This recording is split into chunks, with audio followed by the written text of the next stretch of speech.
Permata hijau laut dan soninya begitu menyenangkan jiwa. Banyak pujian dan kekaguman budaya dan alammu. Kamu dan aku sama-sama cinta, cinta padamu Papuaku.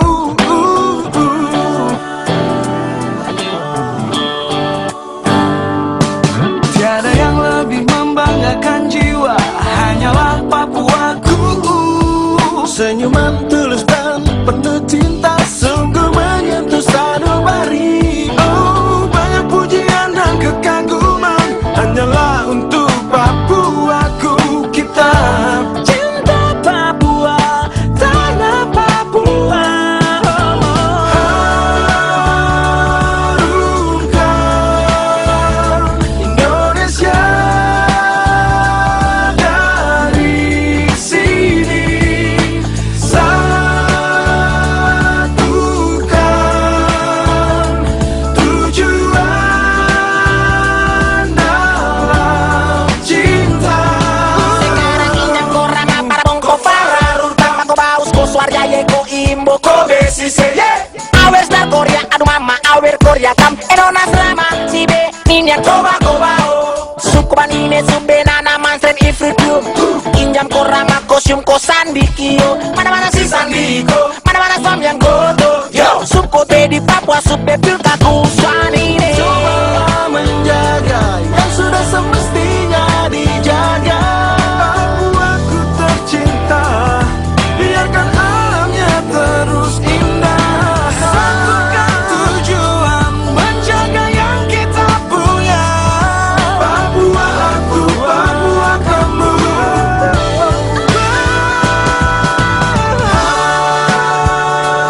Harumkan Indonesia dari sini. Satukan tujuan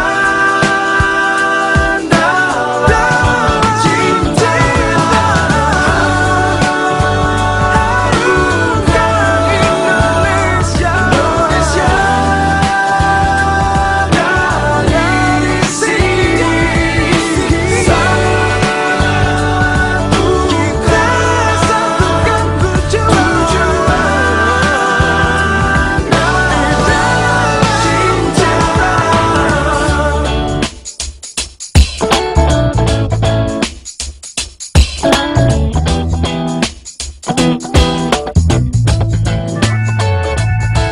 karunana dair makwaren warik na babo soren bon mawan dunde pyun kaku rasa mora sing ipyun kaku awin na broya memang kukerima dengiro supwanine mama ya koreri sop Papua injaro ras rendah kine kobe oxen makbok fin ko mako swar ya yeko flurpa ko bor ya ye awer na ko demis jebarya jebarya jebarya soa soa soa soa soa soa soa soa soa soa.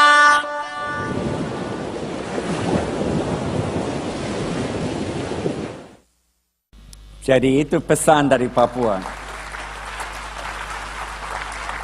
Dan yang rapper dalam bahasa Surui, Biak Surui. Jadi kalau datang melayani di Biak pasti akan dengar bahasa itu. Saya mau kembali tahun 77 waktu saya dan istri baru nikah dan rasa beban untuk Papua. Beberapa bulan sesudah nikah kami datang ke Irian Jaya, seperti bulan madu di Irian Jaya. Sampai sekarang masih bulan madu. Suami istri jangan stop bulan madu. Dan kami pilih pelayanan karena tema hidup kami sampai hari ini, saya dan istri, kami mau buat pelayanan yang orang lain tidak bisa buat atau tidak mau buat. Kalau orang lain mau buat silakan, kami cari pelayanan yang orang lain tidak mau atau tidak bisa. Itu bawa kami ke selatan Papua, ke suku Sawi, di tengah-tengah hutan, Kabupaten Merauke tapi jauh dari kota Merauke, di tengah hutan. Satu suku yang paling terisolir, di mana kami invest 18 tahun dan melihat kegerakan terjadi. 80% suku Sawi percaya Tuhan Yesus. Anak-anak kami semua lahir besar di situ. Jadi bahasa pertama mereka bahasa Sawi, bahasa kedua Indonesia, bahasa ketiga baru Inggris. Dan sesudah 18 tahun, gereja kuat, dewasa, terjemahan Alkitab selesai. Kami tanya Tuhan, mana suku berikut yang harus dijangkau? Karena ada 250 suku di Papua. Kami pikir, pasti kami lintas gunung ini atau lewat sungai ini, tembus ke suku yang lain. Tapi Tuhan kejutkan. Tuhan bilang, Jim, suku yang paling diabaikan sekarang adalah suku generasi muda. Punya budaya sendiri, bahasa sendiri, selera sendiri. Dan kami kehilangan satu generasi di Papua. Di mana anak-anak muda dari kampung halaman, dari perlaman mereka banjir ke kota-kota di pesisir. Cari kerja, cari sekolah. Akhirnya putus sekolah, tidak dapat kerja, mulai minum mabuk di pinggir jalan. Dan Papua terkenal dengan kemabukan.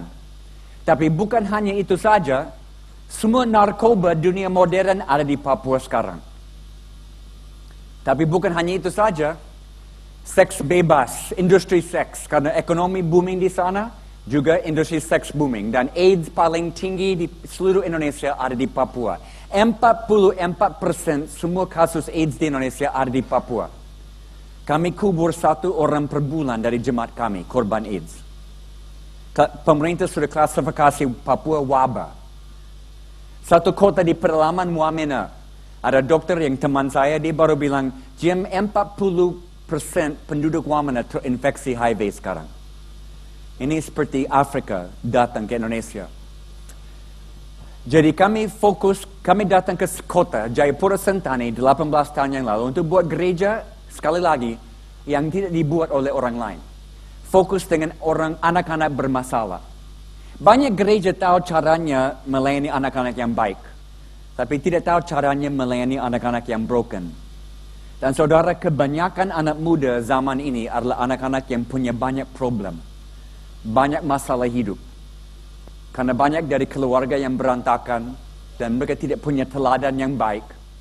Dan gereja yang akan menyelesaikan amanat agung Tuhan Yesus adalah gereja yang tahu caranya memulihkan hidup orang bermasalah. Jadi kami mulai dengan 12 anak yang minum mabuk di jalan. Itu satu geng, kami tampung di rumah, itu jemaat pertama. Saya rasa kalau Yesus bisa mulai dengan 12 murid yang kacau, saya juga bisa mulai dengan 12 murid yang kacau. Mereka jatuh cinta dengan Yesus, stop minum, dipulihkan. Saya coba bawa mereka ke gereja-gereja lokal untuk di pemuridan lanjutan, tapi tidak cocok. Karena walaupun mereka berubah di dalam, di luar penampilan masih kasar. Juga mereka tidak tahu bahasa gereja. Saudara tahu kadang-kadang ada satu bahasa di dalam, ada satu bahasa di luar. Mereka tidak tahu bahasa gereja. Juga mereka dipulihkan dalam komunitas bersama, di mana ada tanggung jawab. 24/7 harus bertanggung jawab pikiran dan hati. Kalau ditaruh dalam gereja yang tidak punya komunitas, hanya ibadah hari Minggu, mereka tidak bisa betah. Mau tidak mau, kami harus rintis gereja baru. Denominasi baru, GKOB. Gereja Kristen Orang Bermasalah. Ini satu cabang dari GBI. Mulai dengan anak-anak yang minum mabuk, berkembang dengan korban narkoba, dengan penyedar narkoba, dengan PSK, dengan geng-geng yang berkelahi di jalan, dengan napi dan tahanan di penjara, dengan korban AIDS, dengan keluarga-keluarga berantakan. Itu semua anggota jemaat kami. Semua orang bermasalah. Dan kami buat pengakuan iman sering dalam perayaan hari Minggu, saya pimpin. Kami semua orang bermasalah yang cari jalan baru kepada Tuhan. Karena saudara, kita semua orang bermasalah. Hanya sebagian dari kita lebih pintar menutupinya daripada yang lain. Lebih baik kita terbuka, mengakui kita semua orang bermasalah yang perlu Tuhan. Kami coba buat suasana di mana orang bermasalah rasa welcome, at home. Ini masyarakat kami. Dan berkembang di banyak tempat. Mulai saya rasa, bangga. Tapi sesuatu terjadi. 8 tahun yang lalu, dan mungkin ada slide yang bisa muncul sekarang. 8 tahun yang lalu, apa terjadi yang rubah dunia, rubah Indonesia? Tsunami di Aceh. Slide berikut. Ada tsunami. Waktu tsunami terjadi, kami di Papua tidak bisa lebih jauh dari Aceh dan Papua. Tapi hari ketiga sesudah tsunami, saya lari pagi, Setiap pagi saya lari 10 kilo, jaga fitness supaya tidak dapat malaria terus-terus. Juga waktu berdoa. Dan tidak ada orang yang bisa ganggu, saya berdoa sambil lari. Dan waktu lari hari ketiga sesudah tsunami, dan melihat tidak ada bantuan 1, 2, 3 hari yang masuk ke Aceh. Tuhan bilang, Jim harus ke Aceh. Oke, saya pulang ke rumah, kumpul istri, anak-anak, mari kita ke Aceh. Anak saya yang tenaga medis, yang pertama dia kumpulin 100 kilo antibiotik dan obat-obatan dan bentuk tim dan kami berangkat. Kami tiba di Banda Aceh malamnya hari ketiga sesudah tsunami. Dengan pesawat komersial pertama yang diizinkan mendarat. Dan saya turun dari pesawat dan saya cium bau busuk dari semua mayat yang belum dibersihkan. 3 hari sudah lewat tanpa pembersihan sama sekali. Saya jalan di Banda Aceh, lihat setengah dari kota modern ini disapu habis ke laut. Sudah hilang. Dan sadar 250.000 orang baru meninggal tanpa harapan. Dan saya hanya bisa tanya, kenapa saya baru datang sekarang? Kenapa saya tidak ada di sini sebelum tsunami? Saya dihantui hal ini waktu pulang ke Papua. Pelayanan yang dianggap sukses di Indonesia Timur, sekarang tidak rasa sukses dibanding dengan Indonesia Barat. Satu hari saya naik motor, ya ada yang tahu saya tidak suka bawa mobil, saya hanya bawa motor sampai hari ini. Dan waktu saya bawa motor, ada satu anak muda yang balap dari arah lain dan dia tabrak saya. Motor saya dibawa beberapa meter ke sana dan saya terbang tinggi bersama Tuhan. Dan waktu saya turun dan cium asfalt, ini patah 2 tempat. Nah, kalau saya masih muda, seperti yang saya lihat di sini ada beberapa yang muda, bisa sembuh cepat. Tapi saya lanjut umur sekarang dan sekarang bagian ini bentuk lain daripada bagian ini. Tapi saya survive. Tapi saya tanya Tuhan, berapa banyak celaka saya bisa alami dan survive? Berapa banyak waktu saya masih punya di bumi ini? Dan saya janji Tuhan 8 tahun yang lalu, Tuhan dengan sisa waktu dalam hidup ini, saya akan berikan semua untuk kegerakan. Boleh mata saya melihat kegerakan besar di Indonesia, dari ujung Indonesia sampai ujung Indonesia, sebelum saya tinggalkan bumi ini. Saya kumpulin 12 pemimpin pelayanan anak muda yang terkenal di Indonesia. Dari jaringan PPRG, Gen B yang saya ada di dalam pada waktu itu. Orang yang punya pelayanan sukses, mereka bisa kumpulin ribuan anak muda dengan ibadah. Tapi mereka frustrasi. Hanya kumpul banyak anak muda dengan ibadah, itu saja, tidak ada lagi. Dan mereka kumpul dengan saya 3 hari di hutan, di Jawa, satu tempat. Dengan agenda berdoa dan bermimpi. Tidak ada agenda lain, doa dan mimpi. Sesudah 3 hari kami putuskan, hapuskan papan tulis. Semua yang kami tahu tentang melayani, lupakan. Semua yang kami tahu tentang rintis jemaat, lupakan. Kembali kepada buku pedoman. Dan saya rasa, saya mulai duga, kalau saya pakai pola Tuhan Yesus, mungkin saya akan dapat hasil Tuhan Yesus. Tapi sekarang saya pakai pola Jim Yos, bisa dapat hasil, tapi hanya itu saja, tidak ada lagi. Kami kembali kepada polanya Yesus dengan gereja pertama. 12 murid, itu gereja pertama, bukan kisah para rasul. Kami mau dapat nilai-nilai yang ditanam dalam murid-murid, yang meledak pada hari Pentakosta, dan gereja berkembang. Kami mau nilai-nilai itu. Kami dapat satu nilai, kami keluar 3 bulan, praktek, kembali minta tanggung jawab, dapat satu nilai lagi, keluar praktek 3 bulan. Sesudah 1 tahun, anak-anak ini mulai lihat hasil dalam pelayanan yang belum pernah mereka bisa terjadi. Sesudah sekarang 7 tahun, kami lihat lebih dari 1.200 sidang jemaat dirintis di Indonesia. Dan saya tidak akan tukar pelayanan 7 tahun terakhir ini dengan semua sebelumnya. Karena saudara kita lihat ada kegerakan yang mulai di tanah Indonesia. Tuhan buat sesuatu yang luar biasa zaman ini. Dan itu yang saya mau sharing pagi ini. Gerakan akhir zaman seperti apa? Mungkin bisa dilihat di dalam Matius pasal 9. Saya tidak akan baca, saya akan ceritakan. Matius 9 ayat 9 sampai 17. Yesus jalan di Yerusalem dan dia lihat Matius di tempat kumpul pajak. Belum ada KPK pada waktu itu, jadi Matius kumpul pajak berkelebihan sama dengan saudara-saudara mafia pajak. Dan Yesus lewat dan dia hanya ungkapkan 2 kata kepada Matius. Ikutlah aku. Itu saja. Dan Matius tinggalkan semua dan ikut Yesus. Dan esok hari Yesus ada di mana? Di rumah Matius. Makan bersama dengan mafia pajak, anak-anak nakal. Karena Yesus suka berpesta. Ada slide berikut. Ya, Yesus suka berpesta. Kadang-kadang kita Yesus sangat serius. Tapi Yesus ada di rumah Matius dengan teman-teman nakal dan makan. Dan ada orang gereja yang agak suci, orang Farisi, mereka datang mengeluh. Mereka tanya, Yesus kenapa mau hang out dengan anak-anak nakal ini? Dan Yesus jawab, hey ini masyarakat saya. Saya datang untuk cari yang hilang. Yang sehat tidak perlu dokter, yang sakit yang perlu dokter. Tapi esok hari ada rombongan lain lagi datang. Ini rombongan lebih baik daripada yang pertama. Ini murid-murid Yohanes Pembaptis. Tapi mereka juga mengeluh. Mereka tanya, Yesus kenapa Yesus dan murid-murid tidak berpuasa? Ini pertama kali di dalam firman kita sadar, Yesus larang murid-murid berpuasa. Wow. Pasti GBI Nafiri Allah banyak puasa di sini. Saya puasa, bulan lalu banyak orang di Indonesia puasa. Tapi Yesus larang murid-murid berpuasa. Dan dia bilang, selama pengantin ada bersamamu, ini bukan waktu untuk duka. Bisa buat itu nanti. Karena dalam budaya orang Yahudi pada saat itu, puasa hanya punya satu tujuan, duka. Kalau orang meninggal, mereka duka kematian dengan puasa, atau mereka duka dosa dengan puasa. Dan Yesus bilang, stop. Nanti bisa buat dengan arti yang baru. Dan kita tahu ada arti baru dengan puasa sekarang.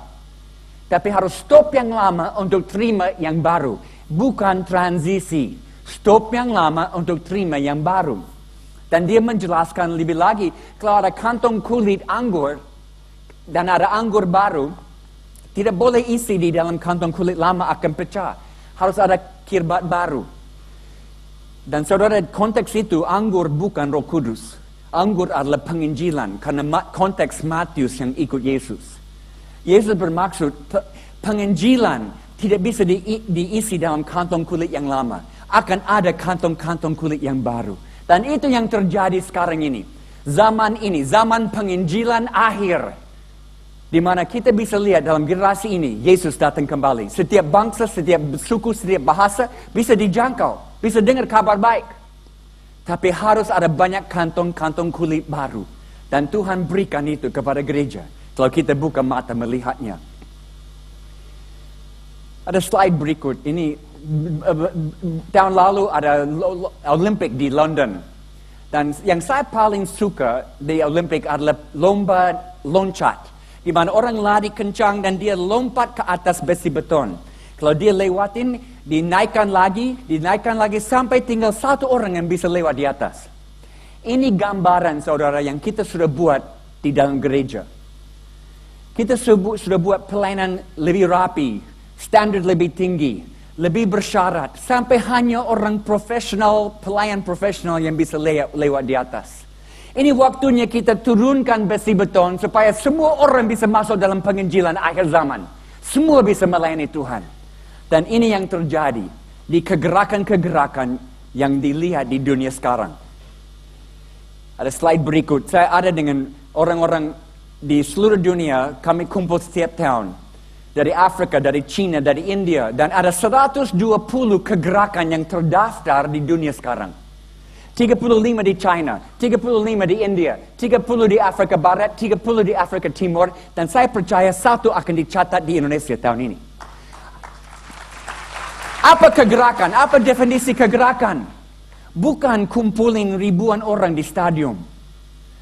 Kegerakan adalah 222. Katakan sama-sama. 222. 1, 2, 3. 222. 2 Timotius pasal 2 ayat 2. Di mana Paulus bilang, hey Timo, apa yang saya berikan kepadamu, kamu berikan kepada orang lain yang bisa berikan kepada orang lain. 4 generasi. Dari Paulus ke Timotius kepada orang lain. Regenerasi. Di mana DNA, nilai hidup ditransfer kepada setiap generasi. Dan generasi keempat tidak kenal generasi pertama. Ini bukan kegerakan yang dipimpin oleh figur yang terkenal. Orang yang berbakat, berkarunia. Tidak. Ini bukan anggaran besar. Ini bukan sistem yang bagus. Ini hanya karena DNA yang ditransfer. Dan ini yang dilihat. 120 kegerakan terdaftar di dunia. Dan ada satu ciri khas pagi ini yang saya mau jelasin dengan contoh-contoh dari Papua. Mungkin ini bisa dijelasin dari Matius 25. Di mana Yesus ditanya, siapa akan masuk kerajaan Allah? Raja akan terima siapa? Dan Yesus jawab, oh pada saatnya kalian lihat saya lapar dan beri makan. Pada saat lihat saya telanjang dan beri pakaian. Pada saat lihat saya sakit dan datang besuk atau di tahanan datang kunjungi. Dan mereka bingung, Yesus kapan kami lihat engkau telanjang atau lapar atau sakit atau di tahanan. Ayat 40. Yesus jelaskan, pada waktu kau berikan kepada saudaraku yang paling hina ini, kau berikan kepada saya. Yesus samakan diri dengan orang yang paling hina, paling di bawah. Kadang-kadang kita baca ayat itu, kita rasa artinya harus belas kasihan untuk orang yang miskin. Dan memang arti itu ada, tapi saudara artinya lebih dalam. Karena Yesus samakan diri dengan orang yang simple dan sederhana, orang biasa. Dia bilang, mereka lihat saya, lihat mereka. Dan kita ingat, Yohanes 14 ayat 12, di mana Yesus bilang, saya pergi kepada Bapa dan roh penghibur, roh kudus akan datang. Dan barang siapa yang percaya akan melakukan pekerjaanku, bahkan lebih daripada pekerjaan itu. Siapa akan meneruskan pekerjaan Yesus di bumi ini? Orang-orang simple dan sederhana. Besi beton sudah diturunkan. Semua bisa masuk dalam lomba penginjilan akhir zaman. Contoh-contoh. Satu hari, Yesus ada di Yerusalem dan ada anak-anak kecil datangi dia. Dan Yesus punya bodyguard, murid-murid, menghalang anak-anak datang. Dan Yesus tegur, hey, jangan, mereka bisa datang, kerajaan Allah ada untuk mereka juga. Kadang-kadang kita baca ayat-ayat itu, kita pikir ini anak-anak Yahudi yang manis, jubah putih. Tidak, ini anak-anak jalanan. Mereka tidak mandi 1 minggu, jubah kotor, sudah robek. Kalau di Jakarta mungkin ada keroncong di tangan dan mereka main di pinggir jalan sebelum mobil di lampu merah. Dan Yesus bilang mereka punya bagian di kerajaan Allah. Kami tampung 20 anak di rumah. 20 sampai 30, sudah 18 tahun. Waktu kami pindah di kota, anak-anak siapapun yang perlu perlindungan datang, bisa tinggal di sini. Ini bukan pantai asuhan, ini keluarga besar. Karena mereka perlu figur bapa dan mama, lebih daripada semua. Dari umur 8 sampai umur 28. Laki-laki perempuan, siapa yang perlu perlindungan, kami berikan. Yang korban kekerasan, yang ditelantar, yang dibuang, atau wanita-wanita yang rumah bukan tempat aman. Di Papua, 70% perempuan putra daerah diperkosa di rumah sebelum mereka mencapai umur 17 tahun. Oleh omnya, kadang-kadang oleh ayah sendiri. Rumah bukan tempat yang aman bagi mereka. Kami beri perlindungan. Siapa perlu, datanglah. Tapi mereka bukan objek pelayanan, mereka subjek pelayanan. Tuhan bilang, saudaraku yang paling hina sama dengan saya. Kami anggap tidak ada orang di bumi ini yang layak menjadi objek pelayanan. Semua adalah subjek pelayanan. Jadi anak-anak ini buat pemuridan. Mereka saling memuridkan satu dengan yang lain di rumah. Kalau mereka mau terima anak yang baru, mereka buat house meeting. Dan harus unanimous, bulat hati. Karena mereka memuridkan anak yang baru, bukan kami. Jadi mereka bawa anak yang baru dan satu anak yang sudah 1 bulan dengan kami, dia pegang tangan anak baru, dia bilang, hey, sama seperti saya, coba ikut Yesus, kamu ikut saya. Mereka memuridkan. Kadang-kadang orang tanya saya, Jim, ada buku pemuridan yang dipakai di Papua? Dulu ada, tapi jadi lebih tipis sampai akhirnya saya buang. Sekarang saya muridkan dengan ayam. Ada ayam di Jakarta? Kami punya ternak ayam, 1000 ekor ayam. Jadi, kalau mau jadi pemimpin di dalam pelayanan kami, saudara harus kasih makan ayam 6 bulan lamanya. Baru bisa jadi pemimpin. Karena ini pembentukan karakter lebih daripada pengetahuan. Anak-anak ini, termasuk, kami kasih makan ayam tiap hari. Kami tidak pakai obat, ini organik. Kami pakai doa. Setiap kandang didoakan setiap pagi. Jadi hari Jumat kami potong 100 ekor dan mereka bawa jual di tempat restoran, tempat sate.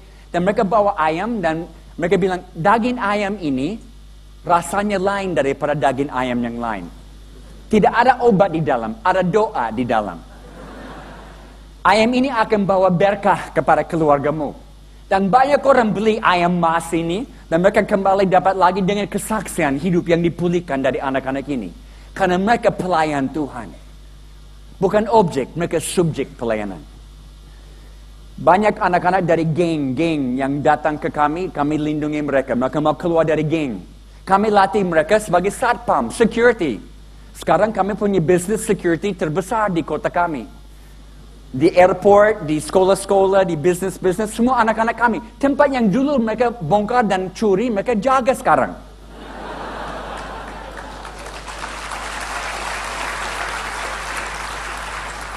Dan mereka tahu semua kriminal itu teman-teman. Jadi tengah malam satu lewat, mereka tangkap dia, bawa dia ke pos satpam, buat PA dengan dia, injilin dia.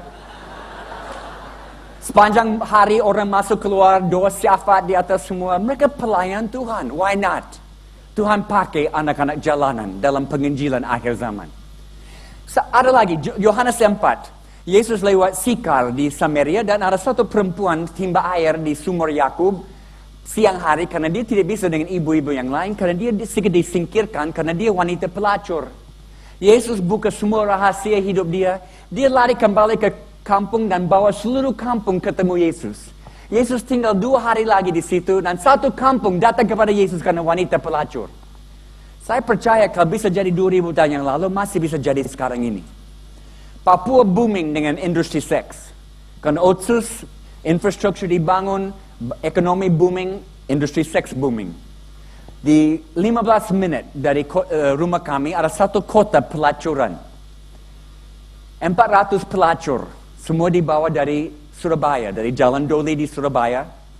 Terima kasih sumbangan dari Surabaya. Semua nightclub, disco, bar di situ menunjang satu industri itu dilindungi oleh Pemda. Beberapa tahun lalu gereja-gereja datang palang jalan. Saya lewat hari itu saya menangis. Karena saya tahu kalau ini ditutup, wanita-wanita ini akan pergi ke tempat lain dan teruskan satu-satunya profesi yang mereka tahu. Mana ada gereja yang mau terima mereka di dalam gereja? Dari situ istri saya dengan beberapa ibu dari Komsel mereka mulai masuk kamar ke kamar. Bawa sedikit makanan, sedikit obat. Tapi apa yang keperluan utama dari wanita pelacur? Gambar diri. Sudah dirampas dari dia. Karena dia hanya barang kenikmatan untuk orang lain. Jadi istri saya memberi gambar diri, harga diri kembali dengan pelayanan mendengar. Berjam-jam mereka curhat dan dia dengar karena tidak ada orang yang mau dengar mereka. Dan satu persatu mereka serahkan hidup kepada Tuhan, bertobat, terima Yesus. Tapi tidak bisa lari. Kalau mereka lari akan dikejar, dibunuh. Hutangnya begitu tinggi mereka tidak bisa bayar. Juga mereka di dalam lingkungan itu begitu lama bertahun-tahun mereka tidak bisa rasa sanggup hidup di luar. Jadi harus bikin lingkup sosial baru. Dari mereka yang bertobat, yang buat PA dan saling mendoakan. Dan mereka kumpul uang. Sampai mereka dapat setengah dari hutangnya, kami matching funds, kami lunasi hutang mereka supaya mereka bisa keluar bebas. Datang ke rumah belajar keterampilan baru. Tapi perlu waktu. Kadang-kadang berminggu-minggu, berbulan-bulan. Hati sudah bertobat, tapi masih terima tamu. Tapi sekarang mereka praktik pelacuran di dalam Tuhan. Ada di Jakarta? Seperti ini. Ada satu kelompok bapak-bapak yang saya pimpin. Ini bukan pria sejati. Ini pria yang belum sejati. Masih pukul istri, masih minum. Tapi mereka coba menuju kepada Yesus. Dan satu malam ada bapak baru yang ikut. Saya tanya, Pak, dengar tentang kelompok kami dari mana? Dia sedikit malu, senyum. Ya, saya dengar dari pelacur. Terus saya mau dengar ini. Ya, saya masuk ke tempat pelacuran dan masuk kamar dengan wanita ini. Dan dia mulai bicara-bicara dengan saya. Dia tanya, Bapak tidak punya istri? Saya jawab, ya, saya punya istri. Dia tanya, Bapak tidak punya anak? Saya jawab, ya, saya punya anak. Dia tanya, kenapa Bapak datang di sini? Kenapa tidak pulang ke istri dan anak-anak? Saya bingung, saya belum pernah dengar pelacur bicara seperti ini.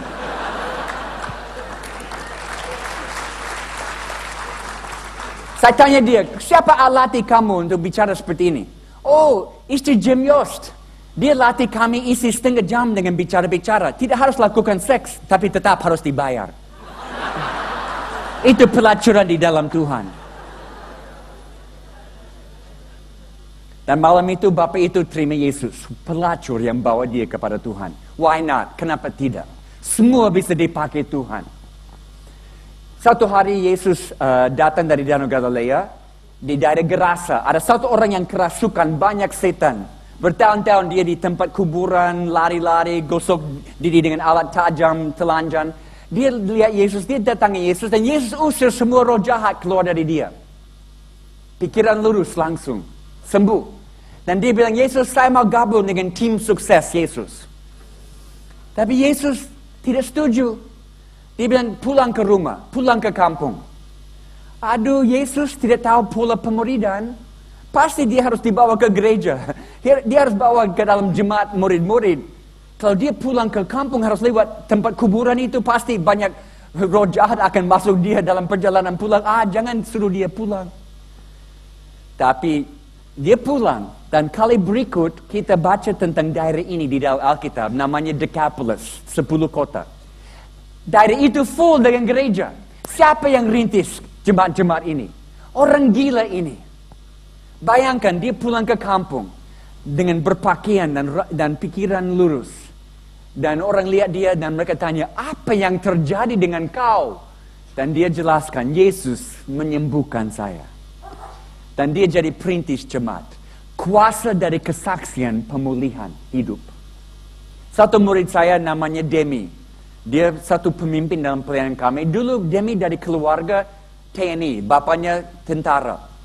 Waktu Demi kecil, dia lihat bapa selalu pukul mama. Setiap hari dalam hidup dia, lihat bapa pukul mama. Tulang patah, masuk rumah sakit, keluar, dipukul lagi, masuk rumah sakit. Terus menerus seperti itu. Sampai waktu Demi umur 12 tahun, dia ambil parang. Satu malam, dia masuk ke kamar di mana bapa tidur, dia akan potong leher bapa. Saat terakhir, Tuhan tahan tangan dia dan tidak jadi. Esok hari, bapaknya keluar ke pos jaga dan waktu kembali, dia jatuh di depan rumah mati di tempat. Mereka tidak tahu serangan jantung atau stroke, tapi sudah meninggal. Tapi Demi punya luka batin sangat dalam karena semua yang dia saksikan dalam keluarga. Dia masuk jalan kejahatan, kriminal berat di kota kami, masuk penjara, keluar, mabuk terus. Adik-adik, kakak-kakak semua bertobat lewat pelayanan kami. Mama juga ikut Yesus dari pelayanan kami. Dan mereka bilang, Demi di luar anugerah Tuhan. Tidak bisa ditolong. Satu hari Demi minum dengan teman-teman dan tiba-tiba ada tekanan dalam dada, dia jatuh, dibawa darurat ke rumah sakit. Dalam perjalanan ke rumah sakit, dia berseru, Tuhan tolong. Kalau saya tidak meninggal, saya akan serahkan hidup kepadamu. Dan Tuhan berikan Demi kesempatan lagi. Dia tidak meninggal. Dia berubah 180 derajat dalam satu hari. Saya muridkan dia dengan pemuridan berdasarkan ketaatan, bukan pengetahuan. Saya bilang, Demi, saya kasih Alkitab, ini cara PA induktif, ini cara baca dan tanya. Dan dengar roh Allah bicara kepadamu. Roh Kudus akan mengajar, akan memimpin kamu di dalam kebenaran. Waktu baca dan dapat sesuatu, melakukan cepat. Dan Demi bertumbuh cepat. Dia bertumbuh di tengah-tengah lingkungan yang lama, di mana banyak orang dimenangkan karena dia tidak dicabut ke gereja, tapi dia dimuridkan di dalam konteks. Satu hari Demi datangi saya, dia bilang, Jim, kalau Tuhan bicara kepada kami, lewat renungan pagi atau kelompok kecil atau ibadah besar, kalau kami dapat kebenaran baru, kami punya 48 jam untuk taat. Kalau kami tidak melakukan dalam 2 hari, kebenaran itu akan hilang. Saya renungkan itu, benar juga. Jadi itu jadi syarat 48 dalam pelayanan kami di Papua. Kalau Tuhan bicara kepada kamu, saudara punya 48 jam untuk melakukan pesan Tuhan. Kalau tidak dilakukan dalam 2 hari, kebenaran itu akan hilang. Kami selalu minta tanggung jawab. Demi SMS, tiap hari dia SMS saya, Bapak Jim baca apa dari Alkitab hari ini? Bagaimana melakukannya? Saya perlu tanggung jawab seperti itu. Kita semua perlu. Kegerakan-kegerakan terjadi karena pertanganan jawab atas firman dan melakukan firman sangat tinggi. Ada satu lagi di Jericho. Jericho ada kota besar di mana ada satu orang yang tidak disukai oleh masyarakat. Namanya Zacchaeus. Zacchaeus adalah bos mafia pajak. Dan semua benci dia, dan Yesus datang ke kota, dia pikir Yesus satu-satunya orang mungkin akan terima saya apa adanya. Dia datang ke jalan raya di mana padat dengan banyak masyarakat, dia naik pohon seperti anak kecil, karena harus lihat Yesus. Dan waktu Yesus lewat, dia bilang, "Hey Zak, saya mau ke rumahmu dan makan malam ini." Dia ke rumah makan dengan Zacchaeus, dan Zacchaeus bertobat, seluruh isi rumah, dia kembalikan semua uang yang dia rugikan orang. Orang yang dianggap tak mungkin dari masyarakat, Tuhan cari. Dan bisa dipakai Tuhan. Di Papua ada geng-geng. Sama seperti Jakarta ada geng, Papua banyak geng. Geng terbesar adalah geng reggae Rasta. Ini anak-anak yang suka musik reggae dan juga mereka tidak potong rambut 7 tahun lebih, gimbal semua. Hero mereka Bob Marley. Dan nilai-nilai Bob Marley juga itu mereka pegang, narkoba dan pemberontakan. Mereka hidup untuk 2 hal itu. Semua penyedar narkoba Jayapura sampai Sentani di tangan mereka.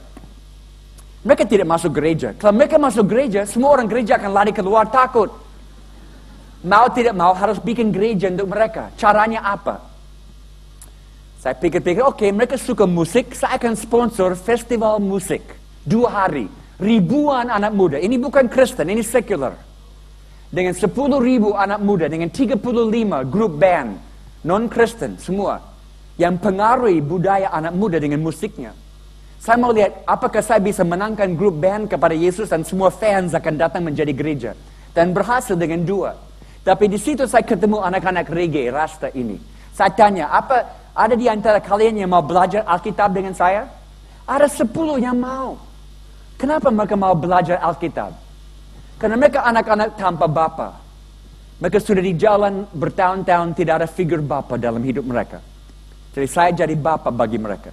Saya terima mereka apa adanya. Saya tidak menghakimi mereka. Kami ambil waktu hari Sabtu jam 11 siang untuk kumpul belajar Alkitab. Karena mereka tidak bisa bangun lebih cepat dari jam 11.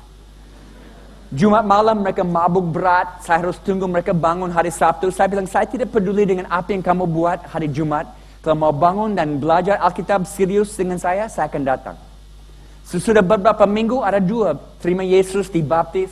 Sesudah beberapa bulan ada telepon dari pemimpin geng ini.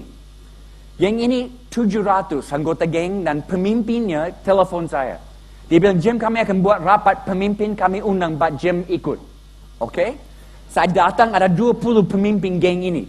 Mereka duduk-duduk bicara serius. Satu bilang, "Ya kami mulai khawatir karena banyak anggota geng ditangkap polisi, dikunci di sel."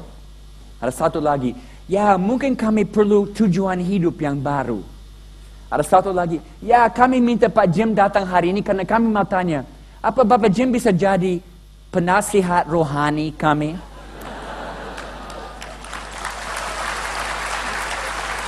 Mereka tidak tahu istilah gembala jemaat. Jadi saya langsung mulai cerita bahwa saya tidak buka Alkitab, saya langsung cerita mereka diciptakan dalam gambar Allah dengan harapan dan warisan masa depan. 1 jam saya isi mereka dengan kebenaran. Habis itu mereka bilang, kami harus lakukan sesuatu berdasarkan kebenaran ini. Apa yang kami bisa buat? Oke, kami akan buat konsert gratis. Karena mereka semua musisi, pemain musik. Mereka bilang, kami akan buat konsert gratis untuk semua anak muda di kota. Dan kami akan buat dengan temanya anti-narkoba. Saya dengar itu, saya kejut. Karena saya lihat keliling mereka semua pemakai dan hampir semua penyedar. Dan mereka mau buat konsert anti-narkoba. Dalam hati saya senyum. Terima kasih Tuhan. Ini seperti anak kecil yang belajar berjalan. Mereka belajar berjalan kepada Tuhan dan munculnya gereja untuk geng ini. Why not? Kenapa tidak? Satu lagi, saya akhir dengan ini. Yesus ada di Yerusalem. Dia ada di Bait Allah. Waktu keluar ada kotak persembahan di pintu dan orang masukkan uang waktu keluar. Dan ada satu ibu janda yang masukkan 2 koin. Yesus melihat ini, dia tahu ini waktu untuk mengajar sesuatu penting kepada murid-murid. Dia panggil, hey guys datang, ini waktu sekolah, saya mau ajar sesuatu. Lihat ibu ini, dia berikan lebih banyak daripada semua orang di sini. Murid-murid Yesus agak slow. Mereka tidak tangkap. Yesus, dia hanya masukkan 2 koin. Ada pengusaha-pengusaha yang masukkan duit banyak. Dia hanya 2 koin. Dan Yesus jelaskan, tapi dia berikan semua yang dia punya. Dia berikan lebih banyak. Gereja kami di Papua tidak kaya. Mereka miskin. Semua orang bermasalah. Mereka mulai dapat kerja, anak-anak muda ini. Mereka senang mereka dapat kesempatan lagi. Sering mereka kembalikan 100% dari gaji mereka kembalikan kepada Tuhan karena mereka berterima kasih karena Tuhan berikan mereka kesempatan lagi. Beberapa tahun lalu ada 2 hamba Tuhan dari Singapura datang mission trip di Indonesia. Dari gereja terbesar di Singapura. Gereja yang cukup kaya. Mereka mulai di Jakarta, akhir di Papua. Mereka di Papua pada hari Minggu. Mereka ikut perayaan kami dengan 700 anak muda yang mengasihi Tuhan dengan segenap hati. Semua dari latar belakang yang kacau. Mereka tidak punya bagian di dalam ibadah. Mereka hanya duduk di tengah-tengah nikmati suasana. Habis ibadah sebelum tutup, pemimpin kami namanya Franz. Dia murid saya. Dulu mabuk di jalan. Sekarang dia gembala jemaat. Franz lihat ada 2 tamu dari Singapura. Dia pikir, oh kami harus bantu mereka. Mereka datang dari jauh, pasti uang tiket mahal. Orang Papua tidak tahu Singapura di mana. Berapa tanjung di sungai sampai tembus di Singapura. Dia hanya tahu mereka dari jauh, pasti mahal tiket. Dia bilang, anak-anak jangan bubar. Kita buat persembahan tambahan, kolektif tambahan. Mari kita semua baju depan, ada keranjang, kita masukkan uang supaya bantu tamu yang datang dari jauh ya. Mereka semua ke depan, masukkan uang. Dan dia panggil 2 hamba Tuhan ini ke depan. Dan dia taruh uang ini di dalam tangannya. Mereka langsung menangis. Dan mereka bilang saya, Jim, kami mission trip di banyak negara. Di mana kami pergi, mereka tahu kami dari gereja yang kaya raya di Singapura. Mereka selalu ulurkan tangan minta sumbangan dari kami. Ini pertama kali ada yang beri sumbangan kepada kami.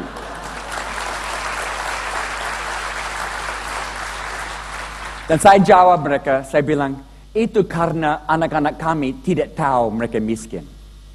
Mereka tidak tahu mereka miskin. Karena miskin bukan di sini, miskin di sini. Mereka tidak tahu. Tuhan pakai orang yang simple, sederhana, yang miskin juga dalam penginjilan akhir zaman. Saya akhir dengan contoh dari Kuba. Saya buat pelatihan misi beberapa kali di Kuba. Kuba negara komunis, gereja di bawah tanah. Rahasia, tidak kelihatan. Waktu saya di situ gereja, mungkin 200 orang kumpul di tempat rahasia. Saya layani mereka lewat terjemahan. Waktu tantangan, 3 pemimpin gerakan ini maju lari ke depan, berlutut, meresponi firman. Karena mereka bilang kami harus lebih cepat responi daripada orang lain. Saya sangat terharu. Saya mau ketemu mereka. Saya bicara dengan mereka habis ibadah. Satu orang saya tidak akan lupa. Namanya Roberto. Roberto jelasin saya, dia bilang, saya penginjil, saya suka rintis jemaat baru. Tapi dokter lihat saya punya penyakit kanker, prostate. Dokter vonis saya 6 bulan lagi, saya akan meninggal. Saya janji Tuhan, dengan setiap bulan yang Tuhan berikan, saya akan rintis 1 jemaat baru. Saudara, itu beberapa tahun yang lalu. Roberto masih hidup sampai sekarang. Dan setiap bulan dia rintis jemaat baru. Saya percaya Tuhan perpanjang hidup dia karena dia samakan tujuan hidup dia dengan tujuan Tuhan. Itu pesan pagi ini. Mari kita satukan tujuan hidup ini dengan tujuan Tuhan. Keinginan ini dengan keinginan Tuhan. Karena ini waktu penginjilan akhir zaman. Kegerakan-kegerakan terjadi di banyak tempat. Dan saya percaya Tuhan tidak pilih kasih. Dia tidak mengasihi China lebih dari Indonesia. Atau India lebih dari Australia. Tuhan mau semua tempat terjadi kegerakan-kegerakan.